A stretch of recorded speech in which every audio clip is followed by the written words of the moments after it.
L'idée maintenant, c'est de zoomer sur la visibilité et la durée de vie des variables. Alors on a trois types de variables. On a d'abord les variables globales, c'est-à-dire une variable qui va être déclarée en dehors de tout bloc, en général en tête de fichier, et qui sera visible dans tous les sous-blocs, hein, c'est-à-dire dans toutes les fonctions, dans le main, etc. La visibilité d'une variable, d'une façon générale, elle est visible dans le bloc où elle est déclarée et dans tous ses sous-blocs. Hein. Donc une variable globale, elle est visible dans tous les sous-blocs, comme n'importe quelle variable finalement. Et donc elle est visible a priori de partout. Donc là, elle serait visible ici, elle serait visible ici. Et éventuellement dans le main. Alors ça, c'est les variables globales. Ensuite, on a des variables statiques. Alors, je verrai les variables statiques tout à l'heure. Et on a également des variables locales. Alors, les variables locales, à la différence des globales, sont définies dans un bloc. Elles sont déclarées et définies dans un bloc. Donc celle-ci, par exemple, est une variable locale. Voilà. Alors, l'objectif de ce programme, c'est de tester un peu comment ça se passe. Et c'est un peu un jeu. Et l'idée, c'est de dire, en sortie de ce programme, quels auront été les résultats de chacun des printf. Donc, elle porte, alors, volontairement, elle porte toutes le même nom, pour qu'on soit vraiment obligé de bien comprendre ce qui se passe. Donc ici, j'appelle la fonction modif1. Alors cette fonction, qu'est-ce qu'elle fait? Elle multiplie son paramètre par 2. Donc le x qui est là, il ne faut pas oublier que c'est un x local à la fonction.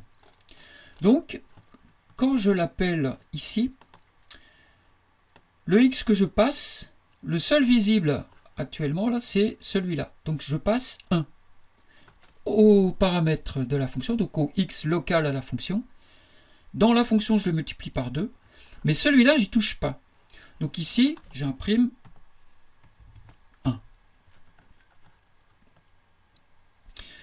Maintenant, je déclare une autre variable qui s'appelle également x. Alors, qu'est-ce qui se passe quand j'appelle ici modif x? De quel x s'agit-il?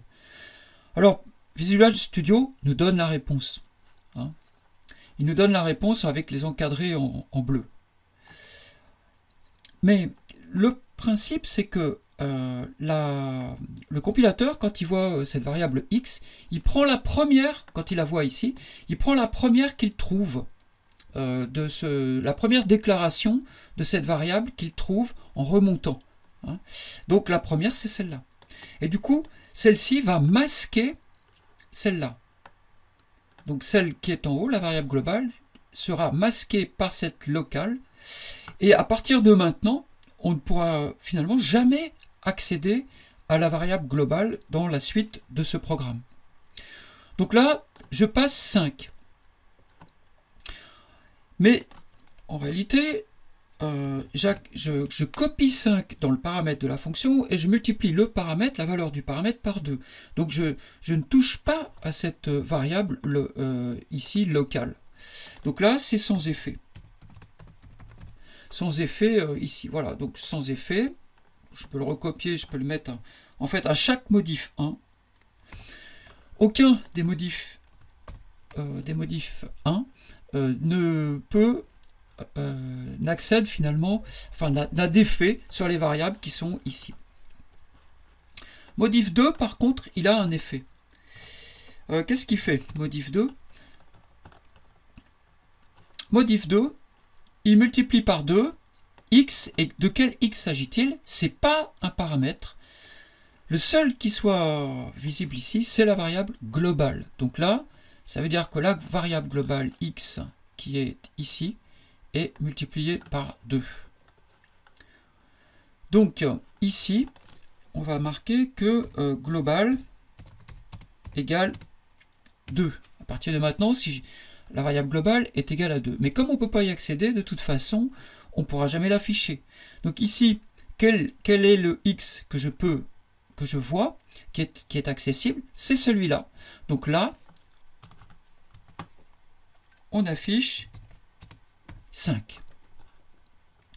Maintenant, je crée un bloc un peu artificiel, comme celui-là, pour pouvoir y déclarer des variables qui portent toujours le même nom, x, volontairement. Hein, c'est évidemment pas un programme qu'on écrirait réellement, c'est juste pour étudier un processus, un mécanisme, une syntaxe. Donc là, je déclare une variable qui est locale à ce bloc, qui donc masque celles qui vont être au-dessus. Elle vaut 10. Si je modifie ici, on sait que c'est sans effet. Là, j'accède effectivement à la globale. Donc la globale qui valait 2 égale maintenant 4. Et ici, j'affiche x, c'est-à-dire le x qui vaut 10. Donc là, j'affiche 10. Voilà, donc vous voyez, Visual Studio nous donne la réponse. Je crée à nouveau un sous-bloc. Et dans ce sous-bloc, j'aurai encore une variable x. Elle vaut 15. Donc, modif, toujours sans effet. Hein. Ici, la variable globale vaut 8.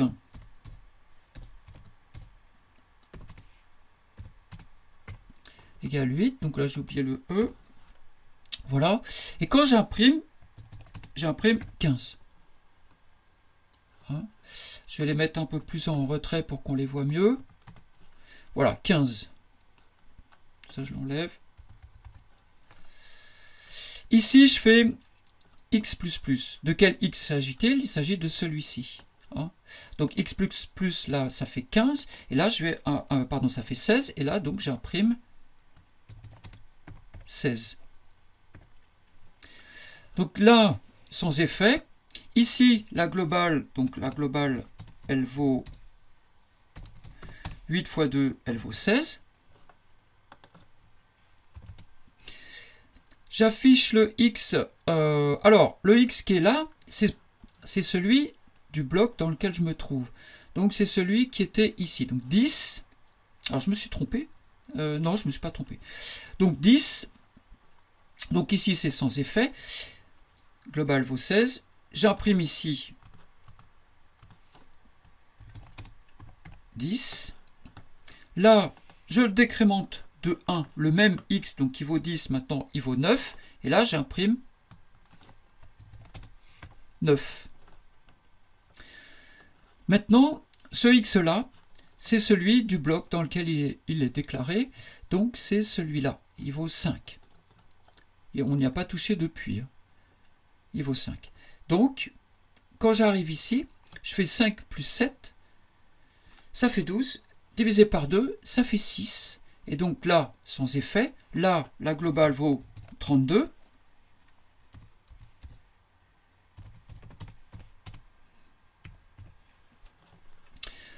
Et ici,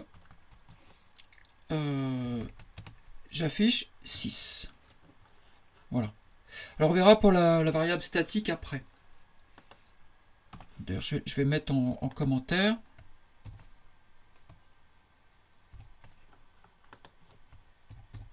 Alors on va déjà vérifier ces résultats. Et 1. Je lance. Voilà, alors je vais me remettre, comment je vais faire. Donc j'ai bien 1, ensuite j'ai bien 5, ensuite j'ai bien 10, j'ai bien 15, 16, 10, 9 et 6. Donc voilà, on voit que on n'a pas trop intérêt à... Il faut faire attention à ce problème du masquage et aussi à bien avoir présent à l'esprit quelle est la visibilité d'une variable, quelle est sa durée de vie. Alors maintenant, il faut voir les variables statiques. On a déjà utilisé dans une démo précédente une variable statique. Ici, dans la fonction, je déclare une variable statique, donc un int, je le mets à 0, et je l'imprime à chaque fois en l'incrémentant de 1. Alors, quelle est la spécificité d'une variable statique? C'est de rester en mémoire une fois que le bloc dans lequel elle a été déclarée a fini de s'exécuter. Alors dans une fonction, ça veut dire qu'à chaque fois qu'on viendra dans la fonction, on retrouvera la variable val, en fait on retrouvera la même variable val avec la dernière valeur qu'elle avait. Ce qui fait que l'initialisation n'aura lieu qu'une seule fois. La première fois qu'on passera dans la fonction, la variable sera initialisée, et sinon, les fois suivantes, on retrouvera la variable avec la dernière valeur qu'elle contient. Alors pour le tester, il suffit de le mettre dans une boucle, comme ça. Et du coup, là on va avoir au départ 1, elle va imprimer 1, parce qu'on incrémente de 1 avant l'impression. Donc 1, 2, 3, 4, 5 jusqu'à 10.